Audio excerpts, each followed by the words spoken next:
Recording is on. ¿Ahora sí? Bueno, fantástico.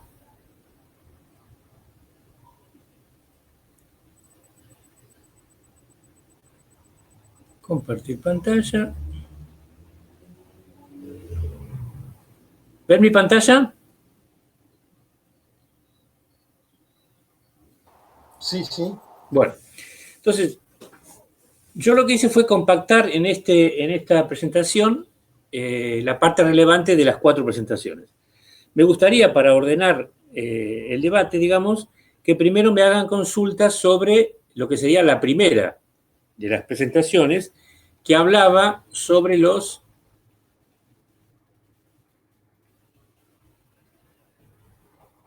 Bueno, esto no nos interesa tanto.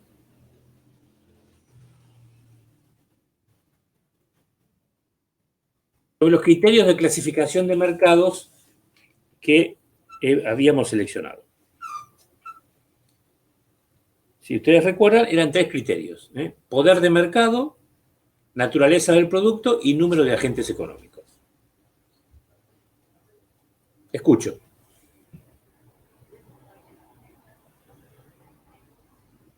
No son los únicos, puede haber otros. Supongamos que yo digo, bueno, clasifique los mercados por barreras de entrada, digamos. Bueno, conociendo las 4 estructuras de mercado que nos interesan, ustedes pueden decir cuáles tienen y cuáles no. O necesidad de hacer publicidad, o necesidad de la intervención pública, o, bueno, etcétera, digamos, ¿no? O si existe o no relación entre los agentes económicos. Bueno, cualquiera de las características que analizamos puede servir como un criterio, digamos. Pero estos 3 criterios son los que se utilizan generalmente. ¿Hay alguna pregunta sobre o alguna dificultad en la comprensión de estos criterios?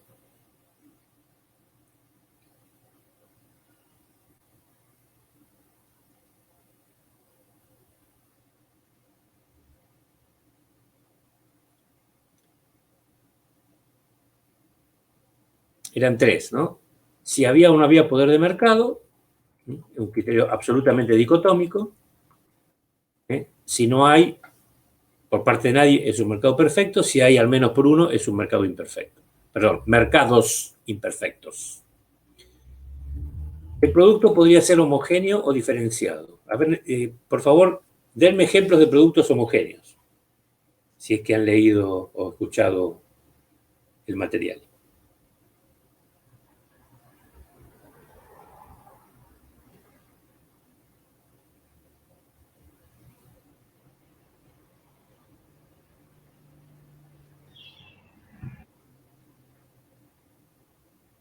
¿La lechuga era uno? La lechuga es el ejemplo que doy yo, sí, en la grabación. Claro. Sí.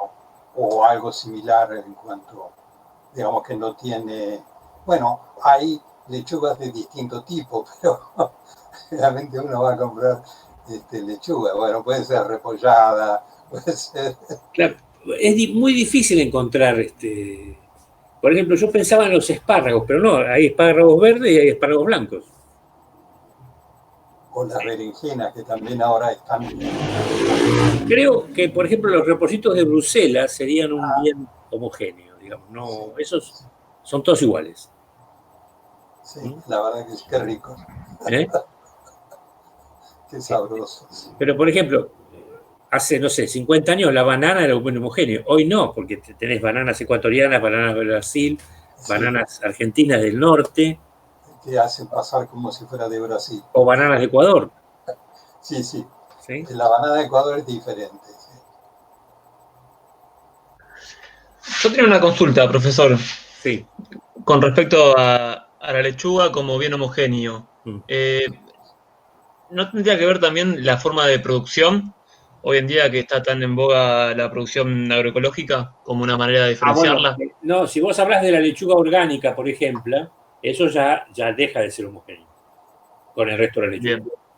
O, digo, la lechuga o cualquier cosa que sea orgánica. Ahora, vos te vas a dar cuenta rápidamente porque cualquier producto orgánico sale 3 o 4 veces lo que cuesta un producto no orgánico. Es muy caro. producir en esas condiciones. En realidad es un nicho de mercado determinado. Bueno, la categoría de nicho de mercado es una categoría de la competencia monopolística, digamos, ¿no? Un productor o un grupo de productores encuentra un segmento o fracción del mercado dispuesto a pagar cierto precio por ese bien y entonces se ubica ahí, digamos. Entonces, ciertos sectores de la clase media ilustrada, ¿no? Con un poder de ingresos importantes, deciden consumir productos orgánicos, bueno, por una serie de circunstancias o beneficios que da a la salud y, bueno, y pagan más por eso, ¿sí? No es un bien homogéneo ese producto orgánico con sus similares no orgánicos, digamos. Acá viene, todos los martes yo recibo un quintero de la zona que me trae una caja, un cajón, digamos, de cosas, un cajón estándar con 14 productos, más otras cosas que vende. Y él siempre me recalca, bueno, por ejemplo, esto es orgánico, dice, esto lo cultivo yo en tal lado. Así. No lo sé, es discutible porque si es orgánico no tiene que haber tenido contacto ni con agua contaminada, ni con ningún fertilizante, bueno, ni con tantas cosas, ¿no? Es discutible que en una zona sojera, por ejemplo, donde las nubes de glifosato se posan por ahí, es discutible que sea factible obtener productos orgánicos. ¿Sí? No sé, caballero, si le respondí la pregunta. Sí, muchas gracias. Muy bien. En realidad vivimos en un mundo de productos diferenciados. Porque, bueno, ¿por qué son diferenciados los productos? Bueno, porque a cada productor o grupo de productores le interesa tener una clientela cautiva o leal, como ustedes prefieren llamarlo. ¿Sí? Entonces, cualquier ser elemento diferenciador, eso marca algo para el imaginario de quien va a comprar.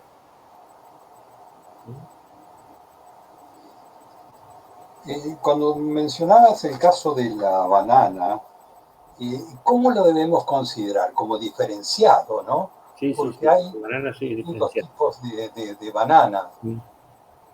En la verdulería se las vende. Esta banana es de tal lado y esta banana es de tal otro. Son dos cajones diferentes, dos precios diferentes. Sí, incluso hasta el plátano que tiene forma de banana, que bueno, es sí. ese negro que no se come crudo, sino que hay que freírlo, ¿no? Uy, por favor, arroz a la cubana, qué cosa horrorosa, ¿no? Ah, ¿no te gusta? No, a mí No entiendo cómo pueden comer los cubanos eso, es una cosa. Ah, bueno. Pero son platos nacionales. Yo en mi casa tengo plátano, es un plátano de tipo colombiano. En este momento estoy comiendo. Lo que pasa es que el tamaño del plátano es muy chiquito, pero madura y lo puedo comer frito para acompañar, bueno, ese tipo de comida, arroz a la cubana o similares. Me acuerdo... Claro, es como ¿cómo se llama? Lo que se pone, lo que se le pone a la carne habitualmente. No sé la palabra, bueno, ya me voy a acordar. En realidad, si es un buen plátano, el gusto es como si fuera batata frita. Claro, es que tampoco me gusta la batata frita. Bueno, apenas hervida. Está bien. Y no cualquiera. Bueno, no importa, los gustos personales acá no interesan. Pero lo consideramos como diferenciado. Sí. Entonces, seguimos con esto. Si no hay preguntas.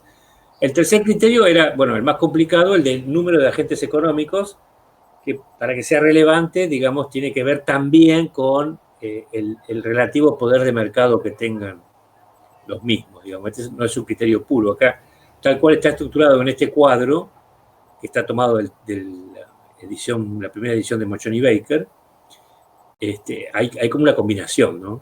de criterios, como explico en el video. De estos mercados, estos son los que nos interesan, los que están en negrita.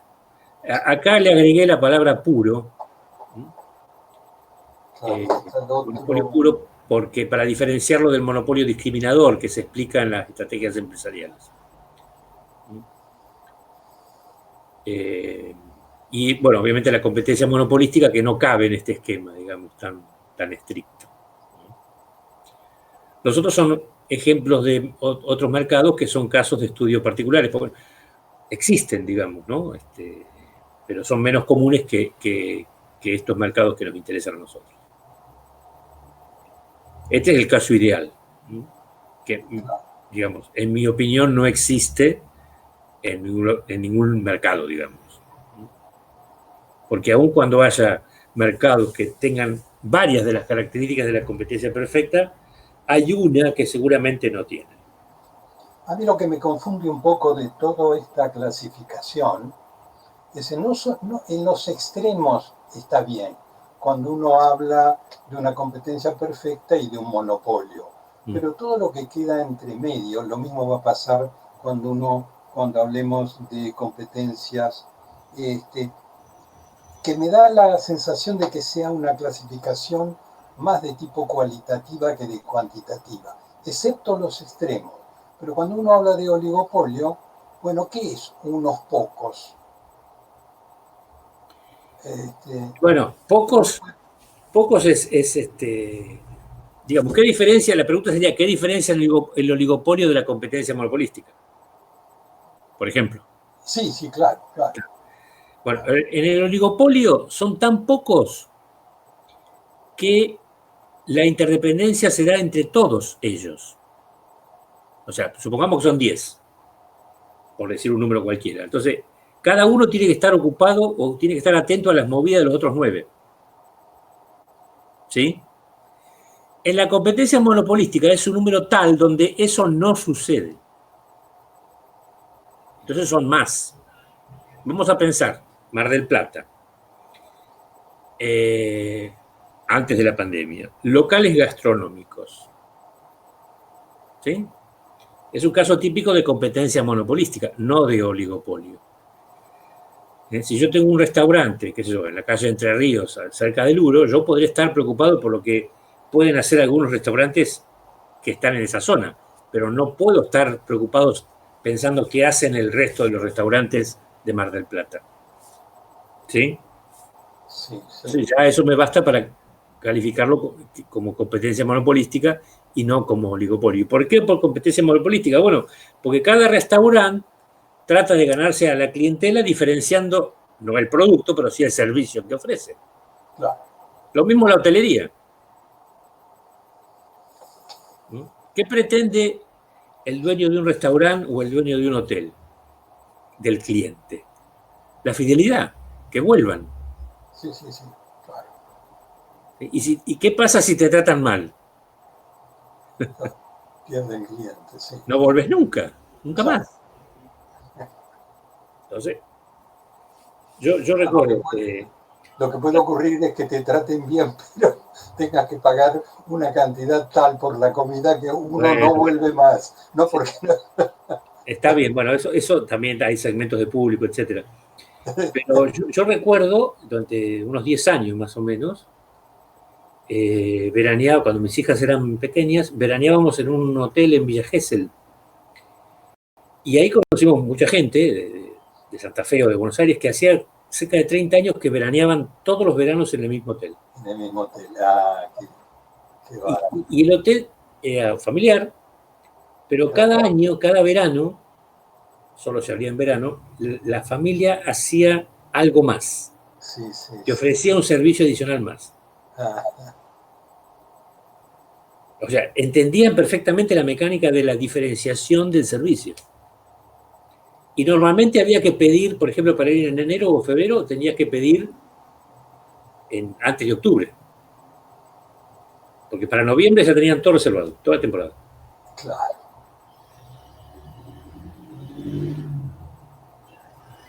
Ahí está claramente la diferenciación del servicio que ofrecen. Por eso la competencia monopolística existe tanto en la fabricación de bienes, no sé, jeans, por ejemplo, como en la fabricación, como en la elaboración de servicios.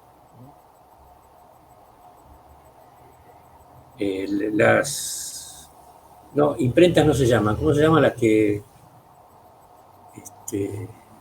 las casas que hacen todo tipo de servicios impresión, digamos.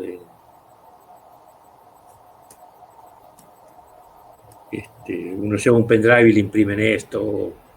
Sí, Hay varias cerca rodeando de la zona de la universidad, digamos, ¿no? sí. Van los chicos, bueno, de arquitectura o... Exactamente, sí. Bueno, compiten entre ellos, digamos. Ahora, eso no impide que, voy a poner otro contraejemplo, las cafeterías que están en torno a la facultad o a la universidad. Normalmente el café vale lo mismo. ¿Sí? Sí. En el Roca y en Darwin, por ejemplo, el café valía lo mismo. Otros servicios no, pero el café se pone de acuerdo, obviamente. Pero solo entre los que están ahí, digamos. Si yo voy 5 cuadras más allá, es otro mundo, digamos.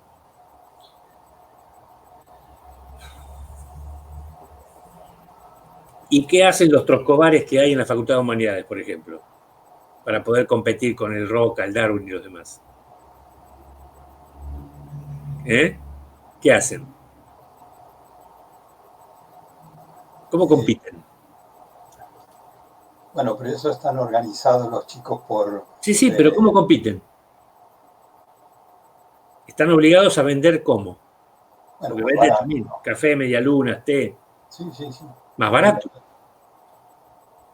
Lo tienen que vender mucho más barato. Es la única forma de competir. De hecho, obvio. Sí.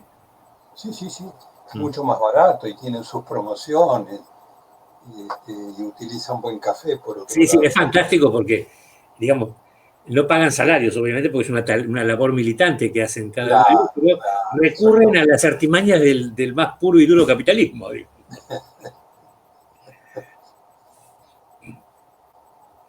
En fin, bueno. Seguimos entonces y pasamos a la siguiente filmina. A la clasificación, a las características, ¿les parece?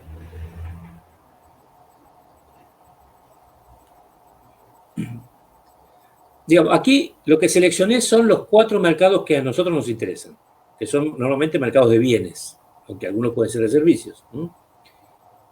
Y están ordenados en el sentido de las columnas, digamos, por grado de concentración, del menos concentrado al más concentrado.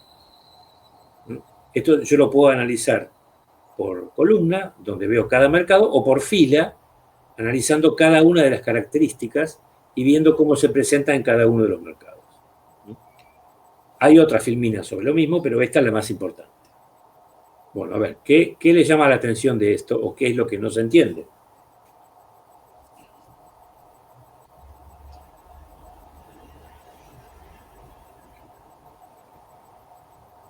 Quiero creer que vieron los 4 videos. Sí, claro.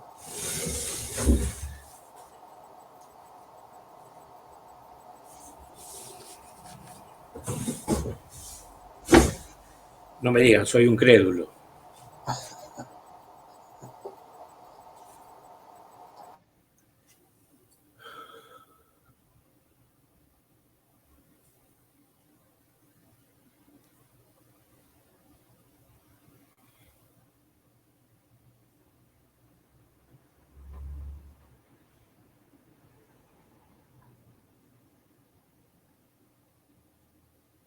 No escucho nada.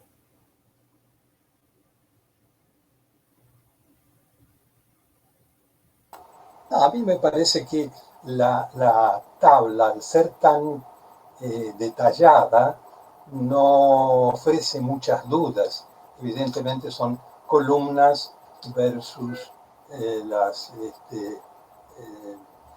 horizontal y vertical, y uno puede diferenciar los distintos tipos de competencia analizando el número de empresas, etcétera, ¿no? Si necesita o no publicidad. Claro, bueno, en la grabación se explica por qué necesita o por qué no necesita hacer publicidad, por ejemplo, ¿no? A mí me interesa si ha quedado comprendida, por ejemplo, la diferencia entre competencia y rivalidad. Porque en el lenguaje común a veces se confunden, digamos. ¿Mm?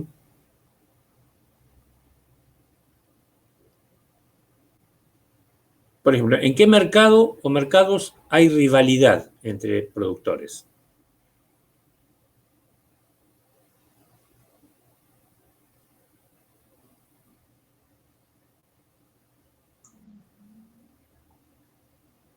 En la competencia monopolística puede ser, profe. Podría ser, pero como el ejemplo que yo le di antes, no entre todos, sino entre solo los más cercanos. ¿Sí? ¿Y dónde más? ¿Oligopolio? Justamente. El caso típico de rivalidad es el oligopolio. ¿Sí? Y voy a poner un ejemplo claro, digamos. El extremo del oligopolio es cuando solamente hay dos empresas. Por ejemplo, el caso de las tabacaleras sería, ¿no? Que solamente hay dos tabacaleras. Ojo, no dije marcas de cigarrillos, dije tabacaleras, ¿sí? Pero durante mucho tiempo en el mercado de bebidas cola había solamente dos empresas, Coca-Cola y Pepsi. ¿Mm? Bueno, esas empresas claramente tenían que estar, era como un juego de nunca acabar, digamos, tenía que estar cada una atenta a lo que hacía la otra. ¿Sí? Y llegaron a tal extremo que se contestaron durante unos cuantos años a través de la publicidad. O sea, una hacía una publicidad y la otra empresa hacía una contrapublicidad de la primera. Y Pepsi, digamos, durante muchos años intentó hacer esas publicidades horrorosas donde le hacían la prueba al público para demostrar que el sabor de la Pepsi era exactamente igual al sabor de la Coca-Cola. ¿Cómo vas a hacer una propaganda de eso, digamos? Es absurdo. Al contrario, tenés que demostrar que el sabor de tu bebida es mejor que la otra. No que es el mismo sabor. Por suerte alguien se dio cuenta y lo dejaron de hacer, ¿no? Pero... Digo, claro que Coca-Cola es norteamericana. ¿Y Pepsi qué origen tiene? También ¿Francia? es norteamericana. Ah, también También es norteamericana. norteamericana, sí, sí, sí. No, yo pensé que era francesa. Sin embargo, Pepsi le ganó a Coca-Cola, por ejemplo, se instaló primero en la Unión Soviética, en la época de Brezhnev. Que fue cuando la Unión Soviética le pagó con armamento, ¿verdad? ¿A quién? La Unión Soviética a Pepsi. No sabía. ¿Con armamento? Sí, hay varios. ¿Y para qué querría armamento Pepsi? Justamente pasa que, o sea, por lo que leí, ¿no? La verdad es que no sé si es así 100% verídico, pero como la Unión Soviética no podía pagarle a Pepsi, le entregó armamento militar y Pepsi había sido una de las potencias militares de esos años hasta que, bueno, lo vendió. Pero sí, Pepsi había tenido como un arsenal completo. Me imagino que le habrá vendido armamento, digamos, ya obsoleto. No, eran barcos funcionales y demás. Pero venderle armamento a una empresa yankee es como decir, tomá, llévate los planos y como hizo IBM cuando publicó los planos de la PC, porque pensó que era un mercado que no tenía interés. Va, no IBM, alguna persona de IBM lo pensó. Fíjense los grandes, digamos, errores que impidieron ese monopolio durante muchos años, digamos, ¿no? Publicaron los planos de la PC y entonces los países de los futuros tigres asiáticos empezaron a fabricar clones. Y eso abarató el costo de las computadoras, pero en grado sumo, digamos, ¿no? Las primeras PC valían $10.000. Y no tenían ni la milésima de la capacidad de lo que tiene una PC ahora moderna, ¿no? En fin, no sabía lo de... Si nos puede conseguir la fuente de ese dato sería interesante para... Dale, lo voy a buscar y... Sí, ganó. Bueno, y también en esa década se instaló la Fiat en la zona del Volga. Por eso usted ve cualquier película que haya sobre la Rusia, digamos, post-soviética, y va a ver que usan mucho distintas marcas de auto Fiat. ¿Y sabe quién intercedió entre la familia Agnelli y los jerarcas del Kremlin? Palmiro Togliatti, el dirigente del Partido Comunista Italiano. Y creo que después del fallecimiento de Togliatti le dieron el nombre de él a la planta que se hizo en la Unión Soviética. No sé ahora cómo se llamará, pero en aquel momento. Yo creo que el Fiat Lada es lo que caracterizó siempre a la Unión Soviética, ¿no? ¿Qué cosa? El Fiat Lada. Claro, así se llama, sí. Sí, pero sí. bueno, yo he visto en las películas de En Duro de Matar, por ejemplo, en la que se filmó allá, modelos semejantes al 125 nuestro, por ejemplo. Claro, claro. El Fiat 125, sí. Sí. Lo sé porque, bueno, mi padre tenía uno hace muchos años. Claro. Modelo así tipo cuadradito. Sí. No, ese es el 128. El 125 es bueno, sí, cierto. Que tenía doble árbol de levas a la cabeza, más un autazo en su momento. Claro. Por supuesto, hoy es una catramina, pero... No. Bueno, pasamos a la siguiente filmina. Aquí es donde estaba lo que le interesaba acá a mi tocayo. Sí. Esto significa precio es igual a costo marginal. ¿Sí? Y esto significa ingreso marginal es igual a costo marginal. Claro. Que digamos, son formas analíticas y matemáticas de ver si hay poder de mercado. En la competencia perfecta no hay poder de mercado porque el precio equivale al costo marginal. En los otros mercados el precio supera el costo marginal. Ahora explico lo que es cada cosa. Y el principio de maximización de los beneficios se consigue cuando, en todos los casos, el ingreso marginal es igual al costo marginal. ¿Esto qué significa? El costo marginal es el costo de producir una unidad adicional. Por lo tanto, el ingreso marginal será el ingreso por vender una unidad adicional. En teoría, donde ambos se igualan, ahí la empresa deja de vender. No le conviene seguir vendiendo.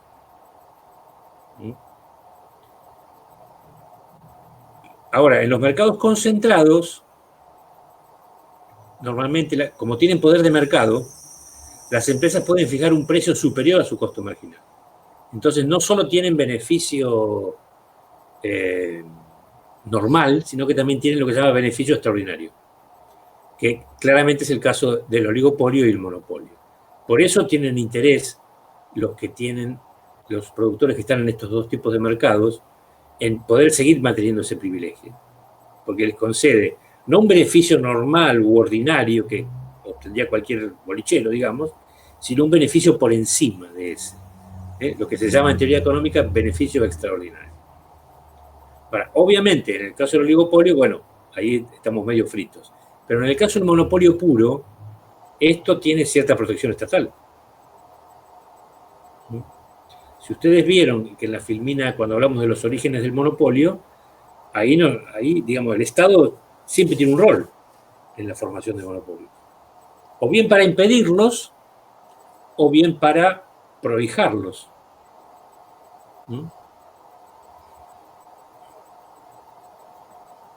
Pero bueno, digamos, estas expresiones matemáticas a ustedes no tienen que interesarles, no van a formar parte de ningún examen, digamos. Están acá simplemente, bueno, como diría Tomás de Aquino, por razones de completitud metodológica, digamos. Aquí está la pregunta que yo hice, que contestaron bien. ¿Ven? La relación de interdependencia. No hay en la competencia perfecta, obviamente. Y menos en el monopolio porque es un único oferente. Pero sí hay en la competencia monopolística y en el oligopolio. La única diferencia es que en el oligopolio la relación de interdependencia es entre todos los oligopolistas.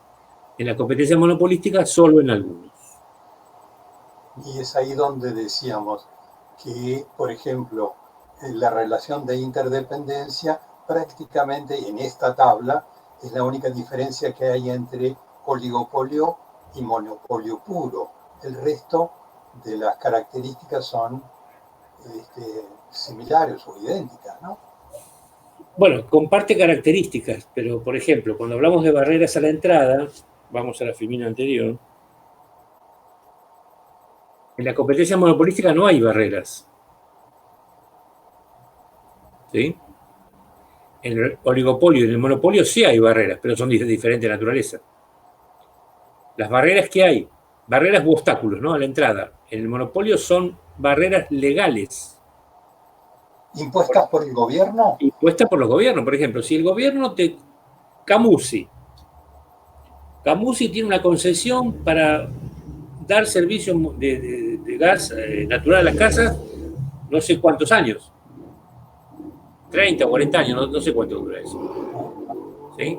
Por lo tanto, si el Estado le concedió ese canon de exclusividad, el Estado se asegurará de que no se instale ningún otro competidor en ese lapso de tiempo. Derechos de autor. Yo tengo derechos de autor para tal o cual cosa, bueno, cualquiera que quiera publicarlo me tiene que pedir permiso y pagármelo, si no está violando la norma. Claro. Patentes, lo mismo. ¿Sí? Ahora, en el oligopolio, obviamente, el Estado no, al no haber conseguido ningún canon de exclusividad, no puede poner una barrera legal. Pero en el oligopolio hay barreras económicas a la entrada de nuevas empresas. Ah, claro, claro. ¿Sí? Que son de varios tipos, digamos, ¿no? Por ejemplo, en primer lugar, el alto valor de la inversión inicial. Supongamos un mercado oligopólico, las terminales automotrices. ¿Sí? Bueno, ¿cuánto costará poner una terminal automotriz? ¿Qué sé yo? $1.000 millones, pongámosle, por ejemplo. No cualquiera los tiene, no es lo mismo que instalar un kiosquito, digamos. ¿Hay alguien que los tiene? Sí, es. No mucho, pero hay algunos. Bueno, esa es la primera barrera. La segunda barrera. Supongamos que viene alguien y quiere colocar una terminal automotriz en Argentina. Bueno, todas las otras terminales automotrices que ya están instaladas ya tienen parte de su equipo amortizado, tienen contactos con el sector financiero y con el sector público, tienen una red de clientes y de proveedores que esta nueva empresa no tiene, las tiene que crear de la nada. Eso implica costos de entrada muy altos. Sí, sí, sí. Y la última barrera de entrada es la posibilidad de que los que ya están instalados le hagan una guerra de precios a la que se quiere instalar. Que es una estrategia empresarial, esa está aplicada en la última parte. ¿Sí? Entonces, justamente por lo que dije antes, las ya instaladas pueden tolerar vender a pérdida un tiempito. La nueva no puede darse ese lujo, normalmente. Entonces, todo eso opera como una disuasión a que la empresa nueva entre, a menos que haga un acuerdo con las ya instaladas. Ahí, bueno, la cosa cambia. También hay diferencia entre la competencia monopolística y el oligopolio en la naturaleza del producto. En la competencia monopolística necesariamente es diferenciado. Y de hecho, el autor que propone esta caracterización de mercado, Chamberlain, la mitad del libro está, ¿cómo se dice? Está dedicada a estudiar esa cuestión de la diferenciación, que para él es la clave de este mercado. En cambio, en el oligopolio puede ser homogéneo en el caso de los insumos o diferenciado en el caso de los bienes finales.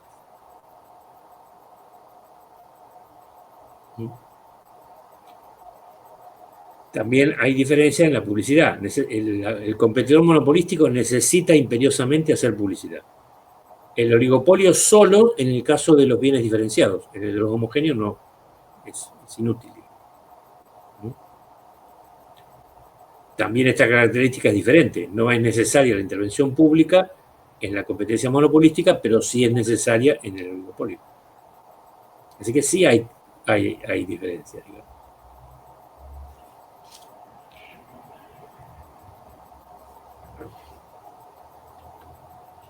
Bueno, ¿vimos? La tercera parte lo que hacía era estudiar los mercados en particular, digamos. ¿Sí?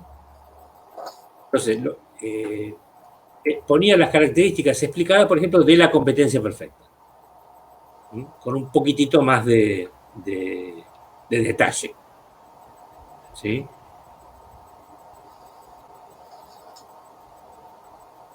Y lo mismo, digamos, tratando de respetar el orden que aparece en la competencia perfecta para los otros 4 mercados. No sé si hay acá algún tipo de consultas o si pasamos directamente a la parte de estrategias. Claro, por el tema de barreras, que también lo desarrollas aquí, ya lo hablamos en la parte 2. ¿Quién imponía las barreras? Bueno, acá en el monopolio es donde también doy los orígenes del monopolio, ¿no? Acá están. Orígenes o causas del monopolio. El control en forma exclusiva de cierto recurso natural. Y di el ejemplo clásico de la literatura de la bauxita en Estados Unidos. Sí. Las patentes, lo que yo decía. Una patente le confiere al dueño de la patente un derecho exclusivo durante transitorio, es cierto. El ejemplo que yo siempre doy es la aspirina. Ácido acetil salicílico. Aspirina es una marca. Claro. ¿Sí? ¿Quién la patentó? Bayer. Y tuvo esa exclusividad durante 50 años. Hoy hay aspirinas de todas las marcas, digamos. ¿Por qué? Porque la patente caducó. ¿Sí? Entonces pasó a ser de dominio público. Por eso Coca-Cola nunca patentó su fórmula. Claro, si no, hoy sería de dominio público. Cuando mencionabas el caso de la bauxita en Estados Unidos, el caso de Aluar de Argentina no sería, y de la Sierra Grande. De Sierra Grande, sí, pero Aluar era, ¿no tenía la mina o sí la tenía? ¿Sierra Grande no era pública, no era del Estado? Yo creo que sí. Mientras que Aluar lo que hacía era fabricar aluminio. Claro. El aluminio se hace sobre la base de la bauxita. Entonces, en el caso norteamericano es la mina, digamos, de bauxita. ¿Sí?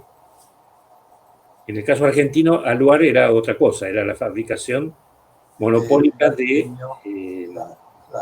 aluminio. Sí. El aluminio, tal como lo hacía Aluar, me parece que no es un recurso natural, digamos. En todo caso, es otro tipo de monopolio, digamos, ¿no? Que se asemejaría más al monopolio natural. Yo no sé en qué terminó la Sierra Grande, ¿no? Que era una mina a cielo abierto, creo. No, me parece que sí. ¿No la cerró el Menemato también? Puede ser. O la privatizó, algo hizo.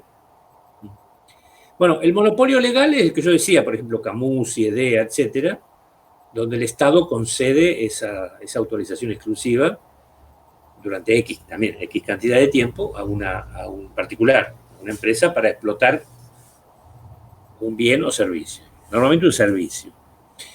El monopolio, a mí no me gusta la expresión monopolio natural, pero bueno, es lo que en la literatura se utiliza, que se da cuando es socialmente más ventajoso que haya una única y gran empresa que muchas y pequeñas.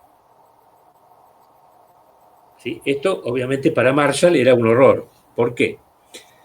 Porque en el mundo digamos, según la hipótesis marshalliana, la competencia perfecta aseguraba 2 cosas.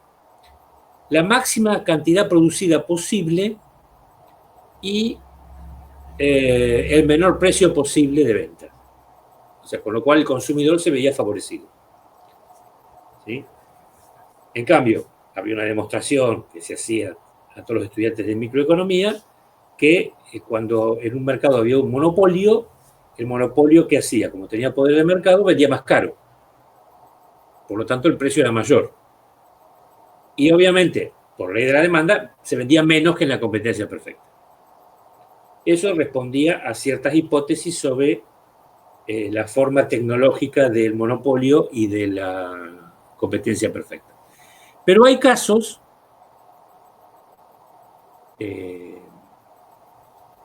que constituyen lo que Marshall hubiera llamado una imperfección del mercado, donde por el alto nivel de costos fijos de la empresa o por cuestiones de índole tecnológica,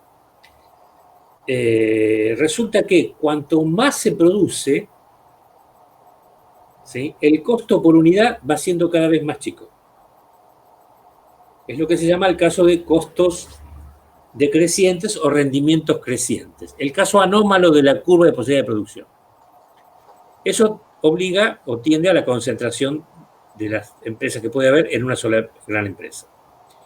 Entonces, eso constituye lo que los economistas llaman monopolio natural. No es natural, en realidad obedece a causas tecnológicas o económicas. No hay nada natural en la economía, digamos. Normalmente los monopolios legales se conceden sobre la base previa de un monopolio natural. Por ejemplo, la distribución de la energía eléctrica o el agua, ¿sí? Sería absurdo pensar que haya 3 empresas rompiendo las calles marplatenses para hacer el tendido de la distribución de agua. Claro. O cableando, digamos, cableando en una sola manzana 3 líneas diferentes para distribuir la energía eléctrica. Además de ser un despilfarro económico, digamos, ¿no? Claro. Ahora, obviamente, cuando hay un monopolio, el Estado tiene que controlarlo. Y si no lo hace, es por una decisión política. Ahora es curioso porque también puede aparecer un monopolio, las empresas de telefonía fija, tipo Telefónica y, ¿cómo es la otra? Telecom. Perdón. Telecom. Telecom. Bueno, ahora son una. Ahora son una, pero en un momento determinado tenían áreas geográficas. Bueno, ahí teníamos lo que yo mencioné, eso fue la benemérita, ¿cómo se llamaba? María Julia.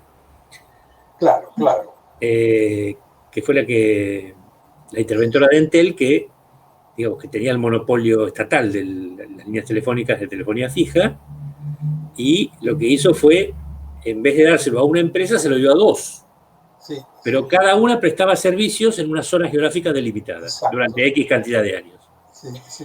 Y resulta que cuando 10 años, no me acuerdo cuántos eran, cuando se estaban por vencer esa exclusividad, nos enteramos de una cosa que era fascinante, digamos. La gente que habitaba en el norte, donde el monopolio era de Telecom, estaba esperando ese momento para pasarse a Telefónica. Mientras que los que habitábamos en esta zona que teníamos Telefónica, muchos estaban esperando ese momento para pasarse a Telecom. O sea, era lo mismo. Qué bárbaro. Un servicio malo. El límite estaba en la misma cava, ¿no? En la ciudad de Buenos Aires. Sí, me parece que sí, no recuerdo exactamente dónde. Sí, pero es cierto. Pero bueno, ahí había monopolio, pero con áreas geográficas diferentes. Sí, pero sigue siendo un monopolio legal. Ahora ya no más. Ahora la telefonía fija tiende a la extinción, ¿no? Sí. Qué error, ¿no?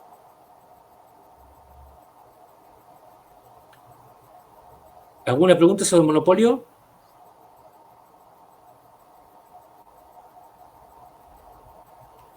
No.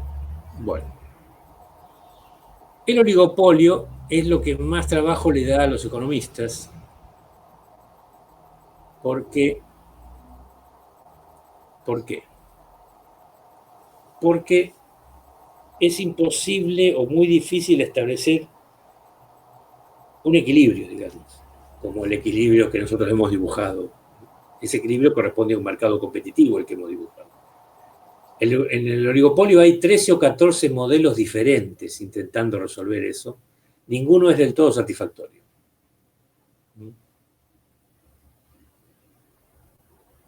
Porque en realidad es más bien un caso de indeterminación o de múltiples equilibrios. Porque depende siempre por la rivalidad que hay entre los participantes de la competencia, digamos, o del juego económico, depende de lo que hagan en cada momento. O sea, un oligopolista no puede estar tranquilo nunca. Como un competidor perfecto, digamos. No, para nada. El tipo sabe que tiene que estar atento siempre a lo que hacen sus rivales. Por eso es aquí donde hay el espionaje industrial, digamos. Se llega a esos extremos.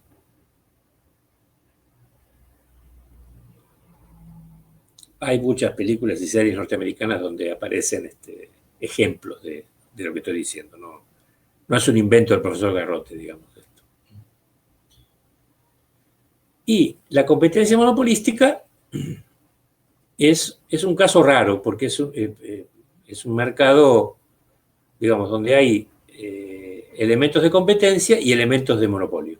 Por eso el nombre, que es un nombre medio raro, digamos.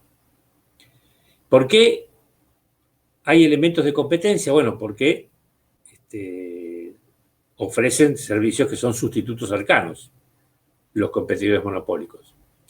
¿Y por qué hay elementos de monopolio? Porque cada uno de los productos que ofrecen pretende ser único. Sí, cada competidor es monopolista de su propio bien o servicio. En teoría no hay ningún otro competidor que ofrezca el mismo bien o servicio que ofrece él, en teoría por lo menos. Por eso la publicidad forma, digamos, está inexorablemente unido a este tipo de mercado y además forma parte importante del costo. Esto también en el oligopolio diferenciado. Hay una anécdota fantástica. En la década de los 70, un auto tristemente célebre, ¿no? El Ford Falcon, se decía que el 10% del precio de venta del Ford Falcon era la parte proporcional de inversión publicitaria que hacía la empresa. Por ejemplo, una locura. O también en el envasado. El envase a veces es un elemento de diferenciación muy importante para cierto tipo de bienes o servicios.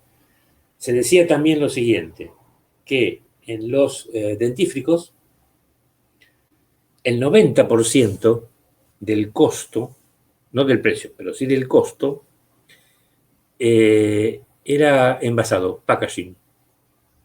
Y solo el 10% era el dentífrico propiamente dicho, digamos.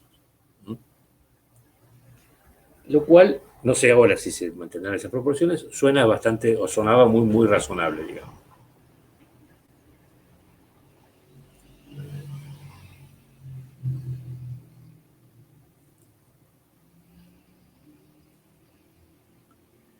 En la fabricación de ropa, digamos, hay muchísimos ejemplos de este tipo de mercado, de competencia monopolística.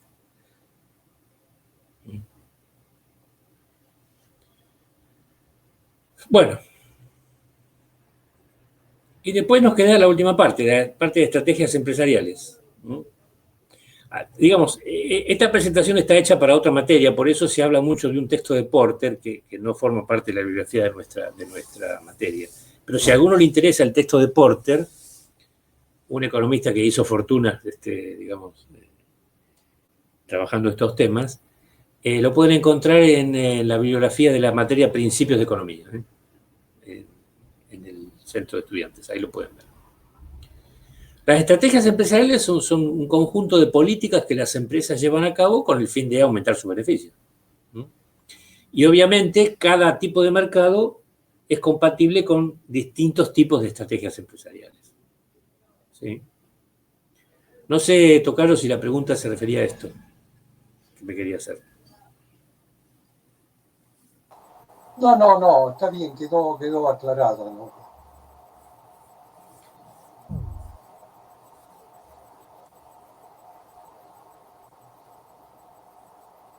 En la competencia perfecta no hay mucho margen, dadas las características, empresas pequeñas, en mercados abiertos y productos homogéneos, digamos. Lo único que pueden hacer es mejorar su eficiencia intentando reducir sus costos. Pero aún esa estrategia está limitada obviamente, por el escaso volumen producido. Normalmente se suelen tomar como ejemplo de competencia perfecta los mercados agrícolas. Porque es cierto, tienen un gran número de productores, sobre todo cuando aumentamos la escala del mercado. Qué sé yo, pensemos en el mercado mundial de soja, por ejemplo. Son miles de productores individuales, producen la misma cosa, el bien es homogéneo. El mercado es abierto, así cualquiera puede entrar o salir. ¿sí? Pero lo que no es transparente. ¿Sí? Entonces, esa característica, porque la transparencia es un requisito muy serio para los mercados, porque significa que todos los agentes a la vez tienen toda la información relevante para tomar decisiones. Y eso puede ocurrir en un intervalo corto de tiempo, pero no puede ocurrir todo el tiempo. A mí, ya con esa característica, entonces, estamos negando la posibilidad de que haya mercados de competencia perfecta realmente existentes.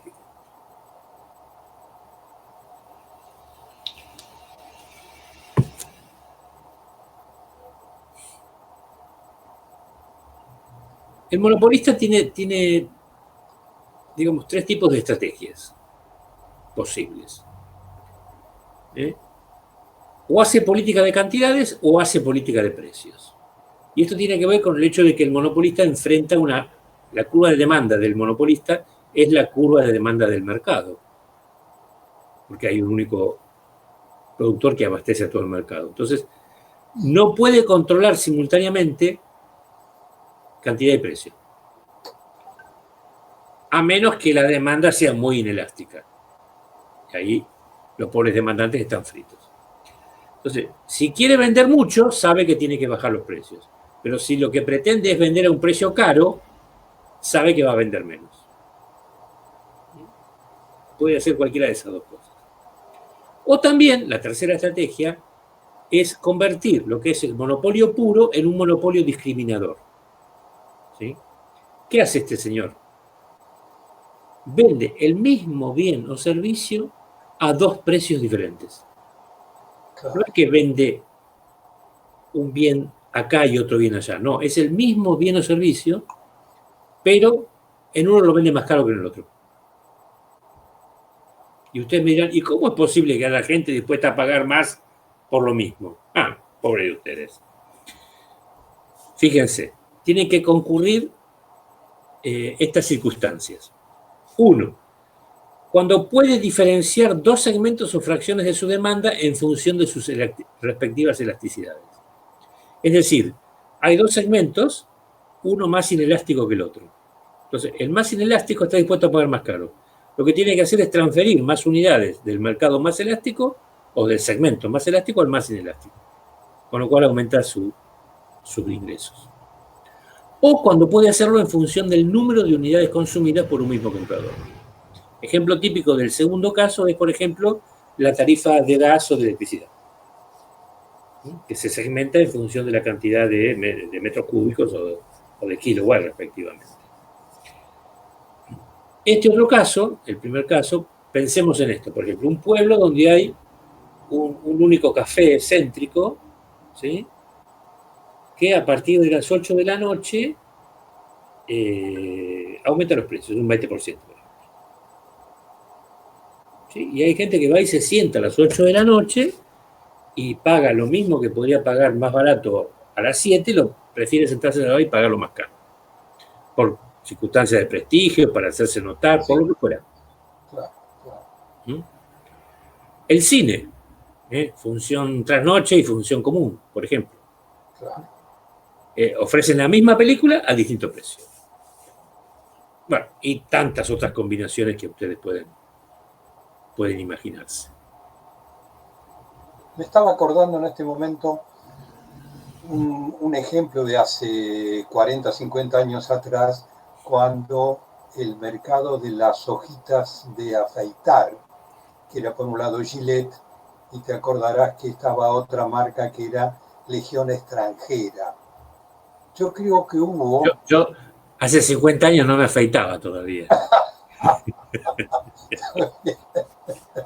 Yo comenzaba, pero bueno.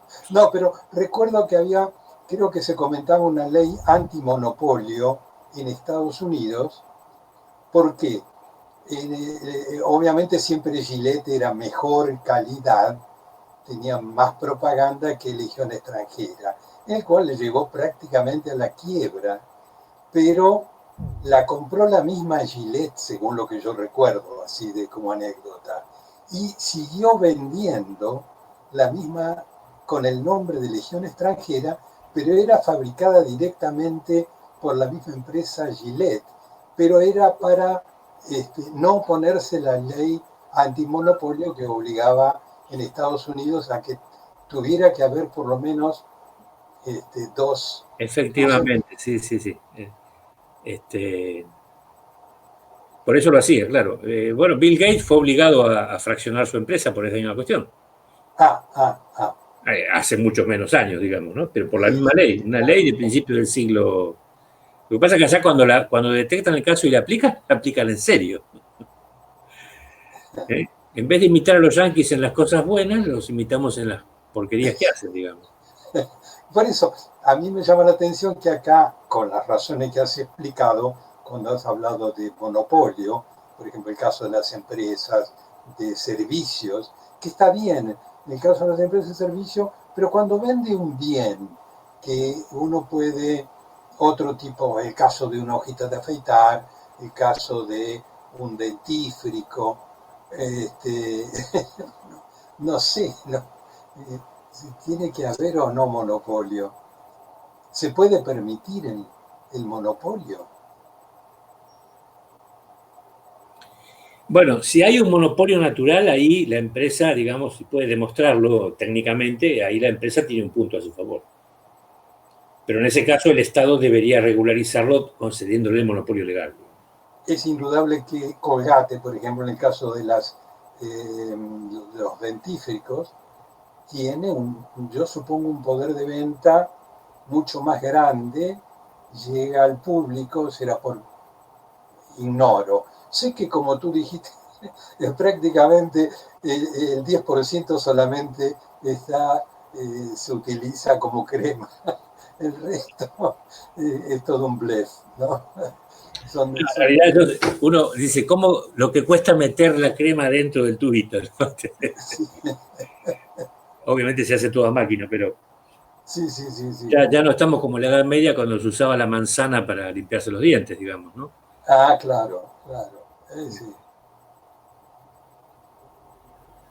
Bueno, la manzana tenía múltiples. También se usaba para matar gente, ¿no? Se ponía veneno. Las esposas de algún... La bella durmiente. Bueno, además. También se usaba como instrumento de seducción. Recuerdo haber leído en la Inglaterra de Enrique VIII, creo que hay un cuadro inclusive de una mujer con una manzana en la axila. No lo ubico.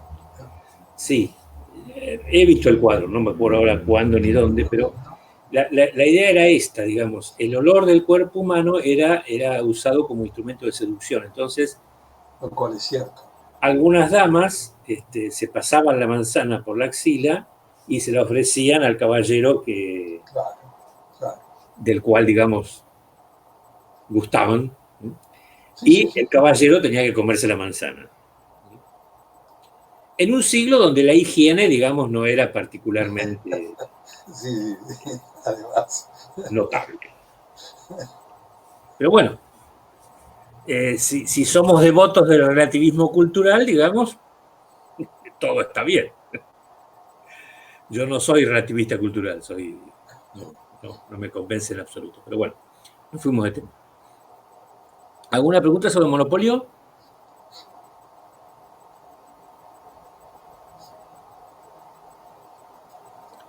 Bueno, el oligopolio es el paraíso de las estrategias empresariales, porque hay múltiples posibilidades de hacer estrategias. ¿Por qué? Bueno, dada la interdependencia de las empresas, ¿no?